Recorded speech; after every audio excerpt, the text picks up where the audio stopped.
क्योंकि ये 72% है और इसमें जबरदस्त याददाश्त है। जैसे ही ये नल में आता है, अगर आप उसे लेकर पी लें तो ये आपके सिस्टम में जहर की तरह काम करेगा। हवा पर असर पड़ता है सिर्फ आवाजों, इरादों और भावनाओं से।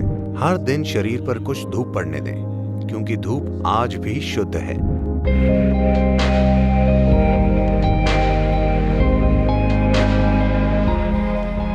प्रणाम सद्गुरु।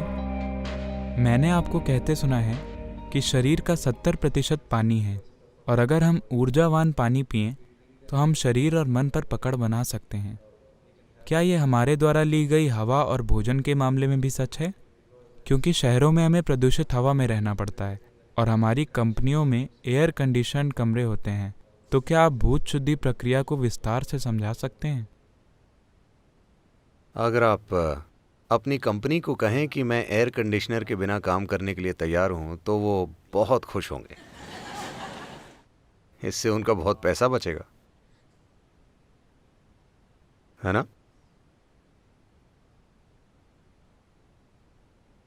और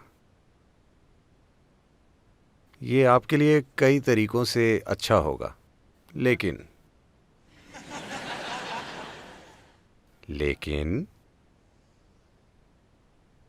ये शहर अभी वैसी स्थिति में नहीं है। यहाँ अगर आप खिड़की खोलेंगे तो हवा नहीं आएगी, धुआं आएगा, बदबू आएगी, मिट्टी आएगी। तो ये अच्छा है, आरामदायक है,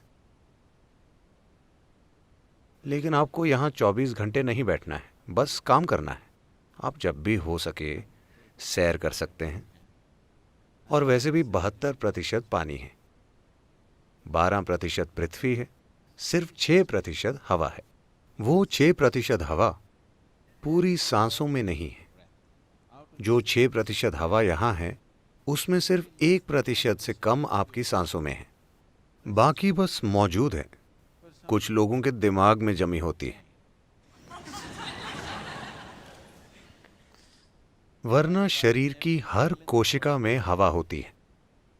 तो हवा का मतलब सिर्फ सांसें नहीं है। 6% हवा शरीर की हर कोशिका में है। बस उसे दिमाग से थोड़ा हटा लें तो अच्छा होगा। फेफड़ों, हृदय और मांसपेशियों में होना अच्छा है, वो अच्छे से काम करते हैं अगर ऑक्सीजन है तो। अगर ऑक्सीजन की कमी हो तो मांसपेशियां सख्त हो जाती, क्योंकि इन्हें हवा की ज़रूरत है, वरना ये काम नहीं करेंगी। तो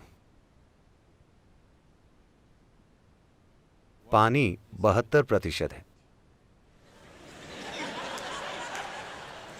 So maximum care should be taken about the water because it's 72%. इसीलिए सबसे ज्यादा ध्यान पानी का रखना चाहिए, क्योंकि ये 72% है। अगर आप परीक्षा देने जाते हैं, मान लीजिए आप भौतिकी की परीक्षा देने जाते हैं, आपको पानी, पृथ्वी वगैरह पढ़ना है, लेकिन सिर्फ पानी के विषय के लिए 72 मार्क हैं, तो आप स्वाभाविक रूप से उसे पढ़ने के लिए ज्यादा समय देंगे, है ना? पानी को पढ़ेंगे, हाँ या ना? हवा सिर्फ 6% है। आप शायद ना पढ़ें, क्योंकि आप 94 पाकर खुश हैं। पानी आपको पढ़ना चाहिए क्योंकि ये 72% है। आपको पानी का जबरदस्त ध्यान रखना चाहिए, क्योंकि ये 72% है और इसमें जबरदस्त याददाश्त है। अगर मैं इसे खोलूं या बिना खोले भी अगर इससे कुछ कहूं तो ये याद रखता है। इस दिशा में कई प्रयोग हो चुके हैं। तो अगर आप इस पानी को इसके स्रोत से लें और अपने घर तक पंप करें, मान लीजिए ये 50 मोड़ों से गुजरा और इसे बलपूर्वक पंप किया गया, एक निश्चित ताकत लगाकर, जो स्वाभाविक रूप से होता है, और आप 12वीं मंजिल पर रहते हैं तो और जोर लगाया गया। कहा जाता है कि अगर ये 50 मोड़ों से गुजरता है तो 60% पानी जहर बन गया है। जैसे ही ये नल में आता है, अगर आप उसे लेकर पी लें तो ये जहर की तरह काम करेगा आपके सिस्टम में। अगर आप इसे लेकर कुछ देर पकड़ें तो ये फिर से ठीक हो जाएगा, क्योंकि जहर रासायनिक नहीं है, ये आणविक है। अणुओं में बदलाव होते हैं, कोई रासायनिक बदलाव नहीं होते। इसीलिए पारंपरिक रूप से आपकी दादी ने हमेशा कहा था कि हमेशा पानी को भरो और पूरी रात घर पर रखो, एक साफ बर्तन में जिस पर विभूति और कुमकुम लगा हो और एक फूल रखा हो। हाँ या ना? पारंपरिक घरों में कल सुबह ही उसे पिएं। जैसे ही वो आपके घर पर आता है उसे ना पिएं, क्योंकि इसमें हर तरह की यादें होती हैं। बहुत ज्यादा पारंपरिक घरों में लोग हर दिन पानी के बर्तन की पूजा करते हैं। हाँ, और पानी के आते ही उसे कभी ना पिएं, उसे रखें, उसे काफी समय दें ताकि वो खुद को ठीक करे, इकट्ठी की गई बकवास को छोड़ दे, ताकि वो आपके पीने के लिए ठीक हो। पानी का आपको ध्यान रखना चाहिए, क्योंकि ये 72% है। ये फर्स्ट क्लास है, पासिंग मार्क से ज्यादा। अगली चीज है भोजन, क्योंकि ये पृथ्वी है। 12%, ये भी काफी है ना? तो आप में भोजन कैसे जाता है, किसके हाथों से आपके पास आता है, आप उसे कैसे खाते हैं, आप उसे कैसे जुड़ते हैं, ये सभी चीजें महत्वपूर्ण हैं। अगली है हवा, 6%। इस 6% में सिर्फ 1% या उससे कम सांसें हैं, बाकी कई अलग अलग तरीकों से होती है। और ये महत्वपूर्ण है, विशेष रूप से अगर आपके बच्चे हैं तो कम से कम महीने में एक बार उन्हें कहीं बाहर ले जाएं, फालतू सिनेमा में नहीं। वहां हर किसी की बकवास हवा में सांस लेनी पड़ेगी। हवा पर असर पड़ता है, सिर्फ आवाजों और इरादों और भावनाओं से। वो सारी बकवास जो स्क्रीन पर चलती है और सारी बकवास जो इंसानी मन में चलती है, हिंसा, सेक्स, लालच वगैरह वगैरह, ये उस हॉल की थोड़ी सी हवा को जबरदस्त तरीके से प्रभावित करती है। तो उन्हें सिनेमा ले जाने से अच्छा है उन्हें नदी पर ले जाएं, उन्हें तैरना सिखाएं, पहाड़ पर चढ़ें। पहाड़ कहाँ है सद्गुरु? हिमालय बहुत दूर है। आपके बच्चे के लिए एक छोटी पहाड़ी भी बहुत है। हाँ, एक छोटी चट्टान भी, बस उस पर चढ़कर बैठें।